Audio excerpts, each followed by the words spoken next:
all the way from Black Lodge, Montana, Dunmore. More. Okay, we've been working on the personnel policies since, like, what is it? September?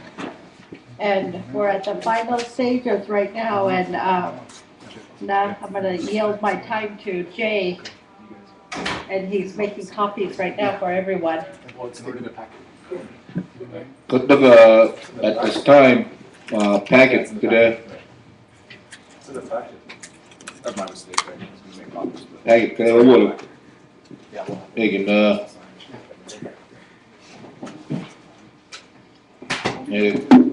all we're gonna do is, just Jawahaja, but it's Jawahaja, committee chair, get it. Talk to you, bawa khatay, beat you all over. Jay, do you wanna read the new version of what, with the changes we made? Oh, This one,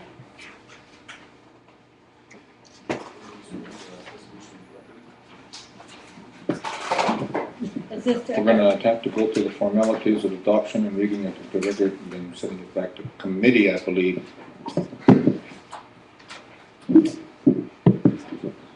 Thank you, Mr. Speaker, Mr. Secretary, members of the body.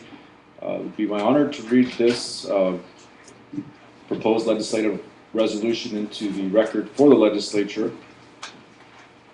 for the October 24th, 2013 special session.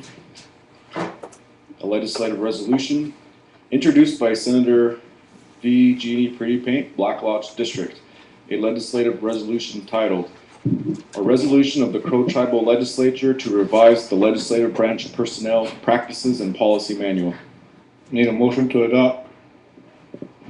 Motion by Senator Pretty Payne, seconded by Senator Covers. Continuing. Legislative findings. Whereas the Crow Tribal Legislature, hereinafter legislature, has the power and duty under Article 5, Section 2 of the Crow Tribal Constitution to promulgate and adopt resolutions in accordance with the tribal constitution and federal laws for the governance of the Crow tribe. And whereas in accordance with Article 5, Section 1 of the Crow Tribal Constitution, the legislature shall operate as a separate and distinct branch of the Crow tribal government and shall exercise a separation of powers from the other branches of tribal government. And whereas the legislature has the inherent constitutional authority as a branch of tribal government to provide for the establishment and enforcement of personnel policies governing its staff employees in order to support and enhance the operations of the branch. And whereas the legislature has adopted policies and procedures governing staff employees through enactment of legislative resolution number 0806 titled, quote, "Approving and Adopting Personnel Practices and Policy Manual," end quote. And whereas the Personnel Committee of the Legislature has reviewed the proposed amendments to the Personnel Practices and Policy Manual and has made an official recommendation for revision in order to eliminate ambiguities and redundancy in the current policy and to increase the effectiveness and organization of the branch staff. And whereas the legislature now seeks to comprehensively revise the branch personnel practices and policy manual to establish, update, and clarify staff position descriptions, employee pay and benefits, disciplinary procedures, position evaluation and promotion opportunities, workplace safety and ethical standards, and other matters related to assuring a productive staff to support the operations of the legislature and to ensure branch compliance with the 2009 Crow Nation Workforce Protection Act. Now, therefore, be it hereby resolved by the legislature in special session. Section 1, approval of amendments to branch personnel practices and policy manual. The current legislative branch personnel practices and policy manual, as adopted through enactment of LR number 0806 and amended by LR number 1114, is hereby replaced by the attached and incorporated, as of stated, fully herein, legislative branch personnel practices and policy manual. Section 2, effective date. This resolution shall take effect immediately upon being duly adopted by the legislature.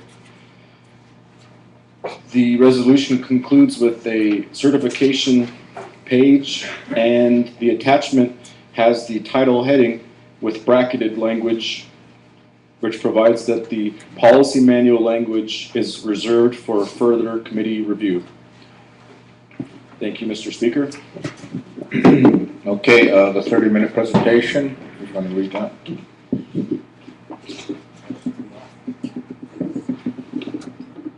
This will recognize as Legal J. Well, thank you, Mr. Speaker. The Personnel Committee of the Legislature has, as noted by the committee chair, Senator Pretty Paint, has conducted a review, which is an ongoing review of the personnel policy that was adopted in 2008. As noted in the legislative findings of the proposed resolution, there are some elements of the policy which are redundant, unclear, in need of revision. The personnel policy was established in 2008, which of course was 1 year prior to this branch's adoption of the Crow Nation WPA, so we have some work to do to make sure that the personnel policy fully comports with the WPA. As I noted, the committee has had very good discussion with the staff about some of the areas that are in need of revision, and the goal is to have a much better and more workable personnel policy. I guess from the legal office perspective, I would encourage all of the members of the committee, and in fact all of the senators, to be as involved as possible as we hit the home stretch of review and discussion. Essentially what we've done thus far is gone through the current policy section by section and chapter by chapter and identified those aspects that were redundant or unclear, or those aspects which were policy elements we thought were good that needed to be preserved for the future revised personnel policy. So that work is still continuing, and the further we go into review, the further into detail of the exact language that will be in the personnel policy. As well, one thing to note, in 2008 when the policy was established, there were areas that were left for further discussion and review, which unfortunately didn't take place, at least insofar as subsequent amendment to the personnel policy. So long story short, Mr. Speaker, members of the body, the process is still being undertaken by the Personnel Committee. So if this proposed LR to revise the personnel policy is referred to committee, that review and discussion will continue, and ideally we'd have something ready for passage potentially at the next special session, which could be forthcoming in the very near future. I know some of the legislators will be noting some of the items that could be brought very soon by executive, perhaps later in today's discussion. But that's about all I've got, Mr. Speaker. I'd certainly welcome any questions if there was anything from members of the body. We're at the 30-minute presentation. Any other presentations? Yeah, I guess one of the things, go ahead, Secretary Okro.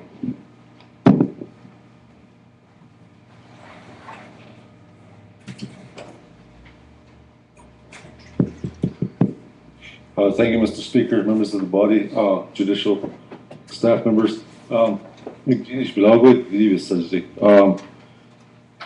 know, Jeannie's been working hard on this since it's been a while, and I'm a member of the committee, and she kind of got on my case for that, but I have been to a couple of her meetings, and she does need some help with input from you guys too in regards to this changing of the policy. Because there, like with what Jay said, there is redundancy and there is some issues that don't pertain to the branch. It was a boilerplate copy with a majority from the federal policies and the state policies.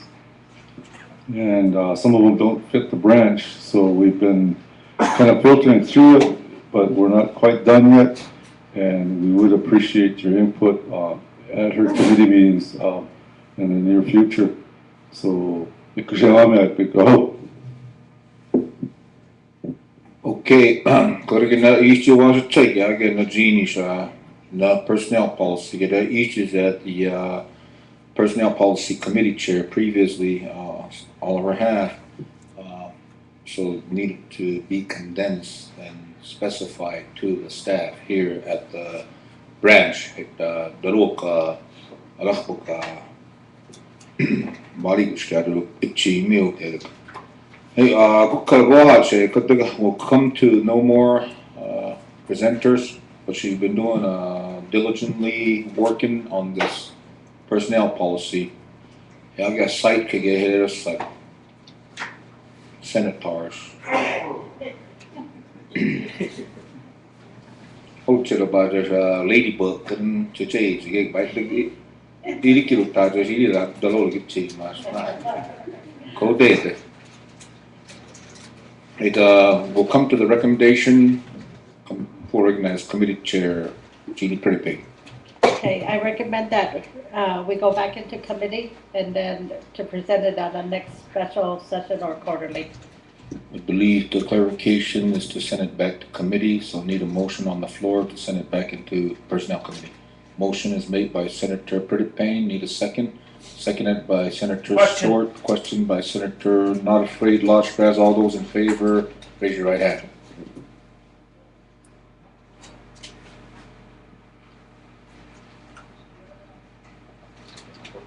Fourteen,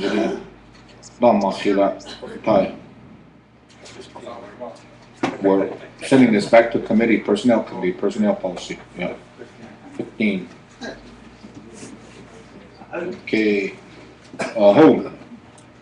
Again, at this next agenda is the judicial report. The floor recognizes Berthina Naomi from the judicial branch to go over the judicial report with us. Itchik Daluam. Kumalech Byros and Mitchik.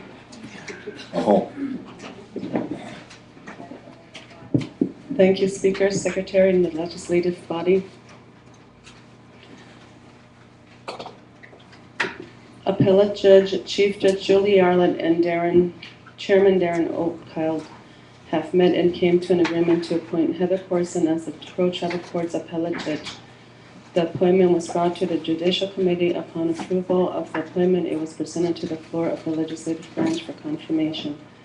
Last month, through a special session, confirmation for the appellate judge has been complete. There has been 3 additional appeal cases to date. Last quarter, we reported 6, and for this quarter, it's increased to 9. And on the statistics, you can see that the criminal cases have declined some. Alcohol-related cases have also declined. Dismissals have declined.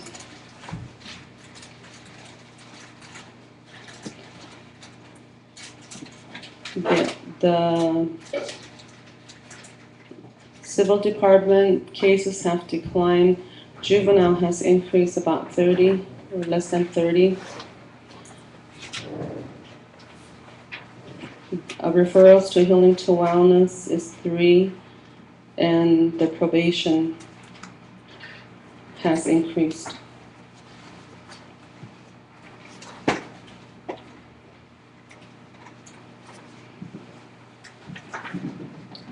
Throughout the past year, we've been talking about getting our video conferencing project going. We've worked over a year to get the budget modification approved. It has been finally approved, and so we have, upon receiving the notification of approval, we performed a general solicitation via a legal notification posted in the Billings Gazette that ran for 7 consecutive days. We received 3 responses for a copy of the RFP, request for proposal document, and provided it to CTA, Audio Video, AVI Systems, and VisionNet. We've received written proposals from CTA Audiovisual and AVI System. VisionNet declined to participate after performing a walkthrough of the site due to the complexity and high-level requirements. In comparing AVI solution and CTA, AVI Solutions was the only solution that fully met the identified criterion for the RFP. The CTA proposal did not provide portable video format and storage, so it's not compliant. When combined with the lower costs associated with the AVI solution, they were selected for the system and implementation proposed. The network upgrading and installation and implementation of the video conferencing project will be completed by December 2013. We've also applied for the 2013 CTAS grant, and unfortunately, we were not selected for awarding. In the personnel, Lucille Yarlett was our clerk of court, and she had submitted a resignation letter. And after hearing her reasonings, we have approved or accepted her resignation. So she's still employed with the courts and back to as a juvenile clerk. The Healing to Wellness Juvenile Drug Court Diversion Program continues to provide opportunities for eligible youth to choose healthy lives. There is a significant need and opportunity to expand the program to provide for diversion of eligible candidates from incarceration to rehabilitation.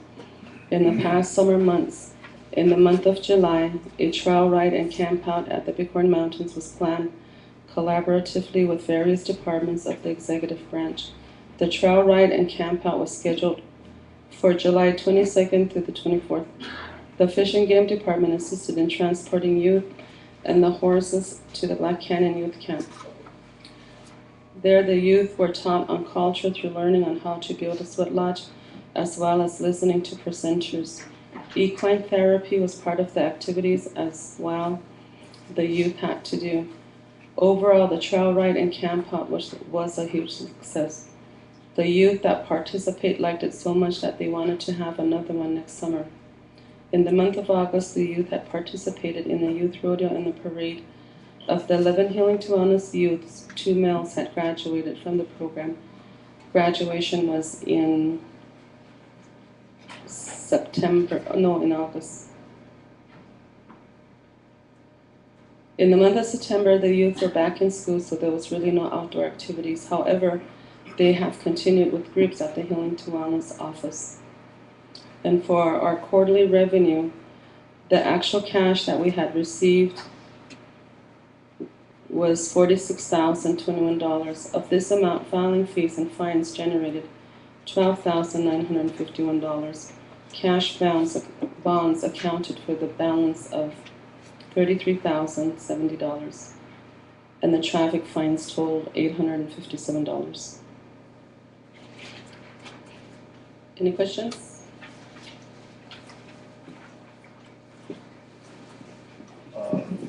There's a question, Secretary. Just for your information, in the hard copy, you guys should have it, was distributed during the October session. The court did submit it and we did distribute, so it should be on your desks or in your file or somewhere. Thank you.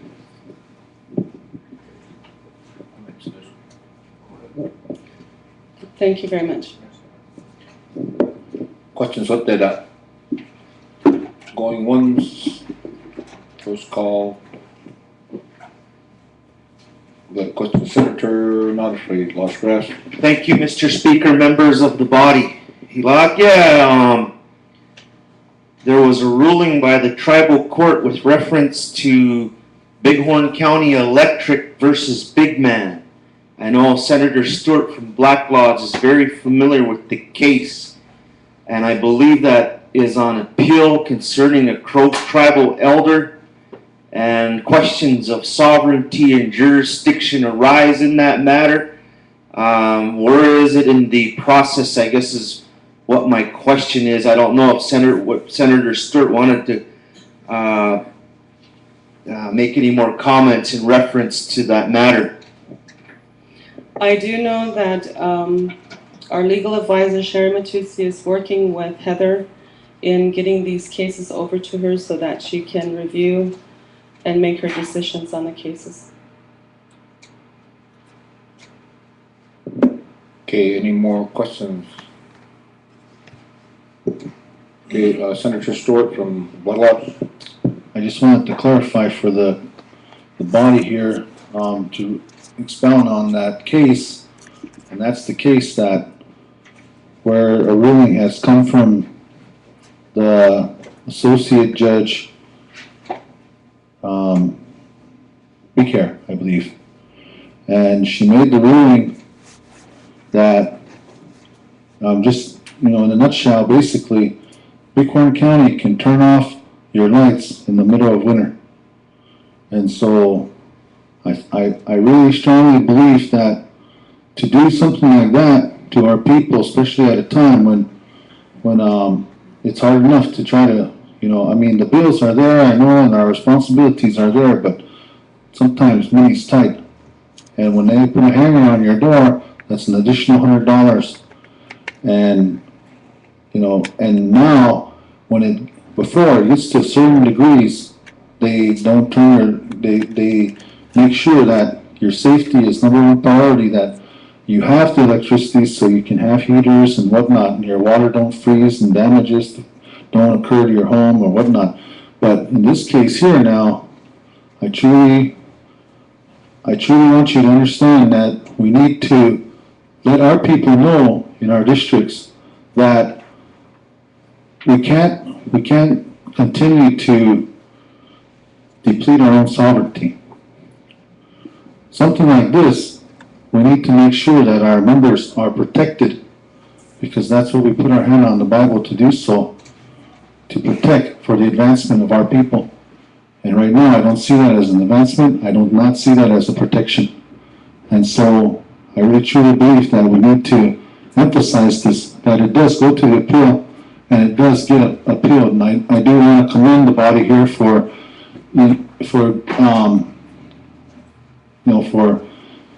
confirming our appellate judge. And so, with that being said, I wanted to just reiterate what has been spoken in the past, that a ruling was made in our court to turn off our lights for our elders in our homes in the middle of dead winter. And so we can't allow that. That's something that I'm glad to hear that, Berthina, that you guys are conveying that to the appellate judge.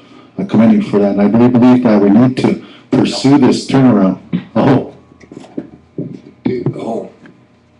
Okay, any more questions from the body? Senator Not Afraid, Bighorn. Thank you, Mr. Speaker.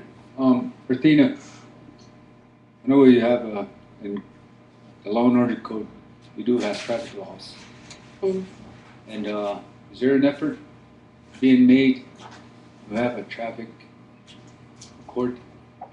Because the report was that there was lack of funds and they couldn't, but still, law enforcement is still ticketing.